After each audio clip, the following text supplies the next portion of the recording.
भक्तों, आज मैं नवरात्रि की छठी दिन की कथा सुनाने जा रही हूँ।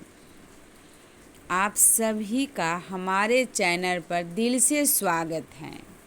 आज हम सुनाने जा रहे हैं चैत्र नवरात्रि के छठे दिन की अत्यंत पवित्र और चमत्कारी कथा, जो समर्पित है माँ कात्यायनी को।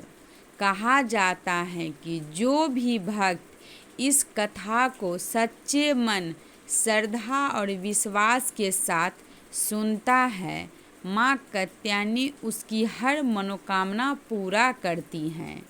विवाह में आ रही बाधाओं को दूर करती हैं और जीवन में सुख शांति भर देती हैं।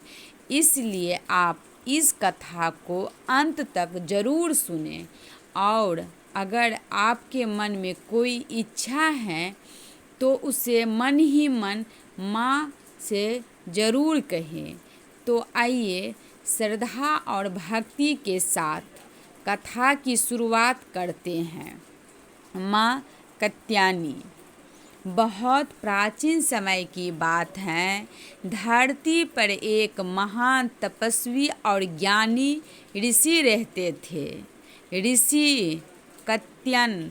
उनका जीवन अत्यंत साधारण था, लेकिन उनका मन भक्ति में लीन रहता था। वे दिन रात माता भगवती के आराधना करते थे। उनके मन में एक ही गहरी इच्छा थी, काश मैं भगवती मेरी पुत्री के रूप में जन्म ले ले। यह कोई साधारण इच्छा नहीं थी। इसके लिए उन्हें अपना पूरा जीवन समर्पित कर दिया। कठोर तपस्या का वर्णन।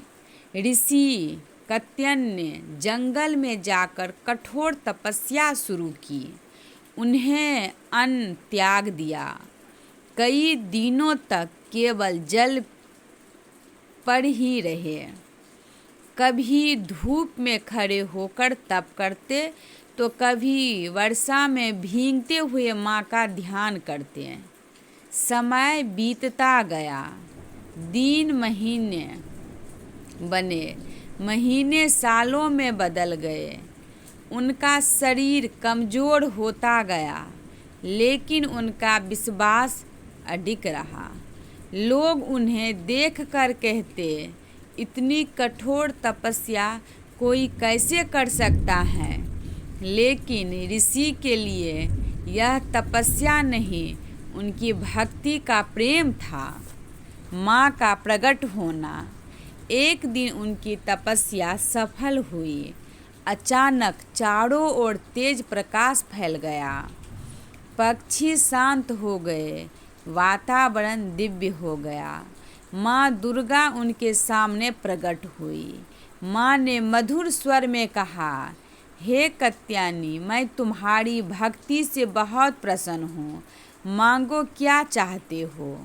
ऋषि की आँखों से आंसू बहने लगे।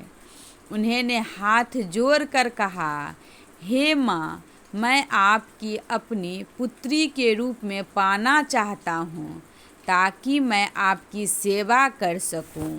माँ मुस्कुराई और बोली, तथास्तु। माँ कात्यायनी का जन्म। कुछ समय बाद ऋषि के आश्रम में एक दिव्य कन्या का जन्म हुआ। उस बालिका के जन्म लेते ही पूरा आश्रम प्रकाश से भर गया। वातावरण में खुशबू फैल गई। देवताओं ने आकाश से फूलों की वर्षा की। ऋषि कात्यायन भावुक हो गए। उन्हें उस कन्या को अपने हृदय से लगाया। उन्हें प्रेम से उसका नाम रखा, माँ कात्यायनी। बाल्यकाल का वर्णन। माँ कात्यायनी बचपन से ही असाधारण थी। उनके चेहरे पर दिव्य झलकती थी। वे जहाँ जाती वहाँ शांति और खुशी फैल जाती। आश्रम में रहने वाले सभी लोग उन्हें बहुत प्रेम करते थे। धीरे धीरे उनकी शक्ति और तेज बढ़ता गया। ऋषि समझ गए कि यह कोई साधारण बल्कि नहीं, स्वयं आदि शक्ति का अवतार है। महासुर का अत्याचार। उसी समय एक भयानक असुर था, महिषासुर। उसने कठोर तपस्या का वरदान पाया था कि कोई देवता उसे नहीं मार सकता। इस वरदान से उसे अहंकारी बना दिया। उसने स्वर्ग लोक पर आक्रमण कर दिया, देवताओं को पराजित कर दिया, इंद्र को सिंहासन से उतार दिया। पृथ्वी पर भी उसने अत्याचार शुरू कर दिए। लोग से धन छीनना, महिलाओं और साधुओं को सताना, मंदिरों को नष्ट करना, चारों ओर भय और अंधकार फैल गया। देवताओं की प्रार्थना। सभी देवता भयभीत होकर एक साथ एकत्र हुआ। उन्हें विचार किया, अब क्या किया जाए। तब उन्हें याद आए कि इस असुर का वध केवल एक स्त्री ही कर सकती है। वे सभी माँ कात्यायनी के शरण में पहुँचे। उन्हें हाथ जोड़कर कहा, हे माँ, आप ही हमारी अंतिम आशा हैं। कृपया हमें इस अत्याचारी से मुक्ति दिलाइए। माँ का दिव्य रूप और युद्ध। माँ कात्यायनी ने उनकी प्रार्थना स्वीकार की। उनका स्वरूप अत्यंत विशाल और तेजस्वी हो गया। उनकी आँखों में अग्नि की चमक थी। वे सिंह शेर पर सवार होकर युद्ध के लिए निकल पड़ी। महिषासुर ने जब माँ को देखा तो वह हंसने लगा। एक स्त्री मुझे चुनौती दे रही है, लेकिन वह माँ की शक्ति को नहीं समझ पाया। भयंकर युद्ध का विस्तार। युद्ध शुरू हुआ। धरती कांपने लगी, आकाश गरजने लगा। देवताओं और ऋषि दूर खड़े होकर यह दृश्य देख रहे थे। महिषासुर बार बार रूप बदलता, कभी भैंसा, कभी सिंह, कभी हाथी, कभी विशाल पर्वत जैसा, लेकिन माँ हर बार उसे पराजित कर देती। उनका हर प्रहार बिजली की तरह तेज था। यह युद्ध कई दिन तक चला। हर दिन महिषासुर कमज़ोर होता गया और माँ की शक्ति और प्रकट होती गई। अंत और विजय। अंत में माँ ने क्रोधित होकर अपना त्रिशूल उठाया। उन्हें पूरी शक्ति से साथ महिषासुर पर प्रहार किया। एक जोरदार वर के साथ महिषासुर धरती पर गिर पड़ा। उसका अंत हो गया। जैसे ही वह मारा, चौड़ा और शांति फैल गया। आकाश से फूलों की वर्षा होने लगी। देवताओं ने खुशी से कहा, जय माँ कात्यायनी। पूजा का महत्व और विस्तार।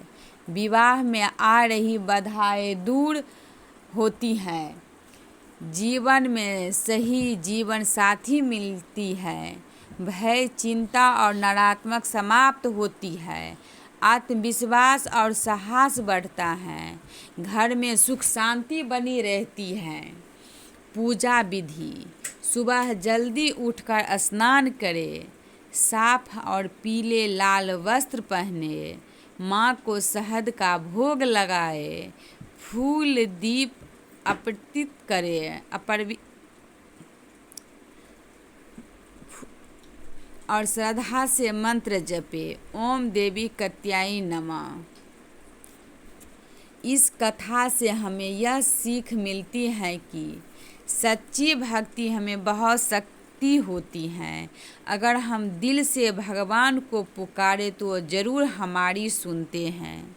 जीवन में कितनी भी कठिनाई क्यों ना आए, हमें डरना नहीं चाहिए। माँ कात्यायनी की तरह हमें साहस और धैर्य के साथ उनका सम्मान करना चाहिए। अहंकार और बुराई का अंत निश्चित है। महिषासुर की तरह जो भी दूसरों को दुख देता है उसका अंत जरूर होता है। और सबसे ज़रूरी बात, जब हम विश्वास और श्रद्धा के साथ आगे बढ़ते हैं तो भगवान खुद हमारा रास्ता आसान बना देते हैं। अगर आप लोगों को यह कथा अच्छा लगे तो आप लोग शेयर कीजिएगा, सपोर्ट कीजिएगा। कहानी सुनने के लिए धन्यवाद। प्रेम से बोलो जय माता दी, हर हर महादेव।